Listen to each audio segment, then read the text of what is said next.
It's time now to take a look at stories making headlines on Nigerian newspapers. And I begin with the Leadership newspaper. The major headline here says, Federal government chides U.S. Embassy UK over security alert. Says its attempt to disrupt Nigeria's peace and stability. Service chiefs revive joint operations. Dismantle roadblocks, increase presence on highways, streets. UN alerts of plot to abduct humanitarian workers in Borno. You'll find the details on the front page of the Leadership newspaper. We move now to the front page of this Nigerian newspaper, and the major headline here says 2023 court nullifies all APC primaries in Rivers. Sacks governorship, national, state assembly candidates. Judgment travesty of justice. The party reacting there. You'll find the details on the front page of this Nigerian newspaper. To the Nation newspaper now, scarcity. Petrol ex-depot price rises to 178 naira per litre. Queues spread in Lagos filling stations. Are stock sufficient for 24.82 days? NMDPRA. We will sell fuel for 200 naira per litre in Southwest, says Ipman. NMPC depot empty. All right, the details on the front page of the Nation newspaper. To the Nigerian News Direct now. Motorists in Lagos, Abuja battle fuel scarcity. Retail outlets to raise fuel price in Ogun, Oyo, Kwara, Ondo, Osun, Ekiti. Piman blames private depot for hike in price. Operational logistics challenges responsible for scarcity moment. There is enough supply and situation to stabilize in 2 days, official sources are saying. And we hope 2 days' time it will all issues will be resolved, as it has been said. Move now to the Daily Independent. How vessels enter Nigerian waterways steal oil by NPA. Says they turn off tracking device to evade detection, arrest. All of the details on the front page of the Daily Independent. On the front page of the Business Day, Atiku Obi Tinubu's energy plans conflict with reality. Atiku Obi Tinubu's energy plan conflict with reality. All of the details on the front page of the Business Day. Kemi. Daily Trust is next, and the lead story there is on a report that the President, the Vice President, Senate President, Speaker, as well as the Chief Justice of Nigeria, governors of the Federation, and others are to enjoy pay hike. It comes as the Revenue Mobilization Fiscal Commission is reportedly reviewing salaries of public and political office holders. Further writers there say that Labour kicks against this latest move, saying it's a recipe for crisis.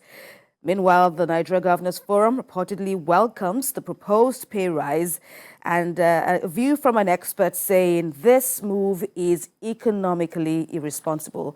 All this and more in the Daily Trust. Let's check out the Punch newspaper now. It's leading with what it calls a jumbo severance package, with President Buhari, his deputy Oshibajo, and others to get 63 billion naira, just as pensioners in the country are condemning the move.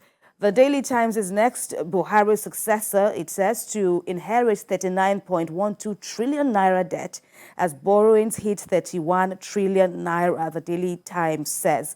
External debt up by 288.18%, this to $40 billion in 7 years.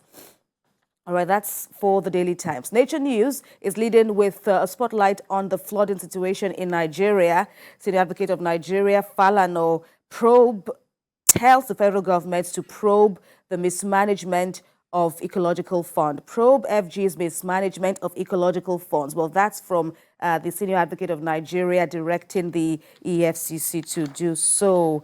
Outside the shores of Nigeria is the Guardian from the UK, of course. Well, amidst the leadership change, Prime Minister Rishi Sunak's reshuffle gamble on first day in charge. That's on the front page of The Guardian. And finally is the Gulf News, also leading with the British leadership change, saying that the new Prime Minister, that Sunak, has vowed to fix the economy, hints at tough decision, while the new PM reportedly admits mistakes were made and pledges to restore stability of the country. Right. Let's look at this issue of flooding that has been ravaging states.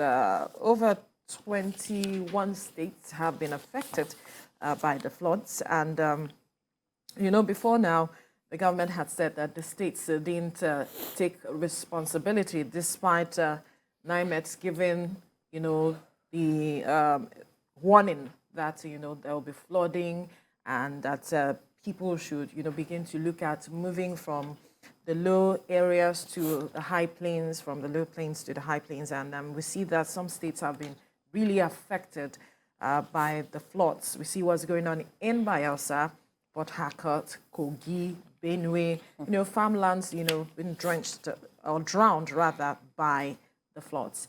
And then we see Femi Falana, senior advocate of Nigeria, asking that the federal government's, people should probe the federal government's mismanagement of the ecological funds to address this.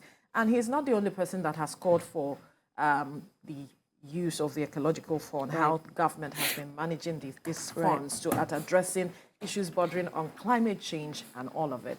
Some civil society, I think SERAP, had also called for the probe of these funds. What is being done with these funds is in trillions of naira, yet we are not seeing the impacts with regards to the issues on the ground now. Over time, I know that, on this set, we've had expert after expert come in to share their insights on the worrying flood trends in the country. And while this particular episode of floods, may be unprecedented, but then we've had, similar trends, year in, year out, even though this one, according to experts, seemed to be like coming up one in every 10 years or thereabout. But that question has always been a knotty one, and it has always featured regularly, asking, yes, there is an ecological fund. What has the government done with it? Who is utilizing it, and how is it being done? And for people to now be calling on the EFCC to talk about this, well, I guess there is some validity in that. If we need to, unravel the mysteries behind why we have, a fund somewhere to deal with disasters as this, and why we still have people reeling, deaths are occurring by hundreds. People are displaced, at least 1 million. And we hear that about 3 million people nationwide are being affected by this. Of course, plantations, farmlands have also been ravaged. And in amidst all of this, we hear that President Buhari addressed the former UN Secretary General Ban Ki-moon, attributing all these occurrences to climate change, and of course asking for some form of more partnership. But at the same time, there was a response from the former Secretary General, and he said, of course, there is need for the country to also do more to take care of its citizens. You have to, charity is said to begin from home. You have to do something to address this matter before you now ask other persons to respond. They have to see what you are doing. You may not even need to call them before they come up to you to say, you know what, we want to contribute to what you are doing. With regards to the ecological funds and the questions being asked, according to reports, the presidential spokesman Garba Shehu responded some time ago saying that each of the 3 tiers of government, talking about the local government, the state government, and the federal government, has a sizable budget at its disposal, allocated monthly precisely for dealing with these state-level natural emergencies, just as the federal agencies dedicated to doing same. So we see some representation of especially NEMA in some of these states. But the response to these issues does not show that they have these monies in their coffers. We see what Lagos State has been doing. In fact, in recent days, we saw some caterpillars also around areas where you have these, what's it called? These pathways. They are clearing up the pathways for the waters to flow freely. Freely. And so what are states doing to addressing these matters? Clearing pathways. The federal government cannot do everything. There is a limit to what the federal government can do. There are responsibilities for each tiers of government. What are the local governments doing if they have these funds, as it is being said? What have they done? What is the state doing to addressing these matters? As we were listening this morning, we have states representation of NEMA. That's the National Emergency Management Agency. And we see that, according to reports, they are not responding to this issue as they should have. And they have said in responding that they were waiting for the state government to respond first, to take the steps first, and then they would take, respond or work with the states to addressing this issue. And this was about the situation in Bayelsa State. If somebody else had told me what that coordinator said, I would have doubted it. But for the two of us to hear him say, it's been an appalling situation in Bayelsa State. The pictures speak for themselves. And for us to now hear the coordinator in the state reportedly saying he's waiting for the state government to do, perhaps maybe there is some more clarity that they need to give Nigerians, because people are in dire need of help. Absolutely. Why should we ask that question now? Why should we, do that? Is it power play now? Why now? So why do we have to wait? I don't want to rush to conclusions, but why then I know what I heard. Government? Right, I know what I heard. For that state coordinator to make that statement, then you should have prompted the government to begin to take action, looking at the situation on the ground.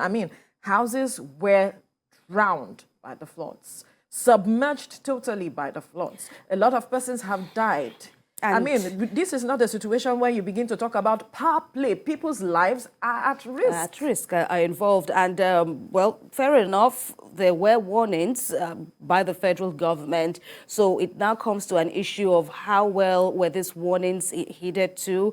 And, of course, the role people play, regular residents play, also matter. You were talking about clearing pathways now. There also is a major, factor, which is, it's been called the man's annexation of river water pathways. So, of course, we know that there are regular paths that the river should naturally flow through. But when man now, takes it upon himself, to perhaps build, of course, we have refuse disposal challenges too, all the refuse being dumped in canals, and naturally, may we not see Mother Nature's rage, but it appears that's what we have in our hands now. That's where awareness comes in. But I believe that lessons will be learned this time around, and people will understand that we all have a role to play with regards to all that is happening now, and that residents have been advised to move to higher plains. For Lagos State, places like K2, Agboyi 1, Agboyi 2, Agility. You've been asked to move to the higher plains because of the floods, the release of the Oya Dam, I think. And so please heed to all of these warnings so that you can be safe at this time.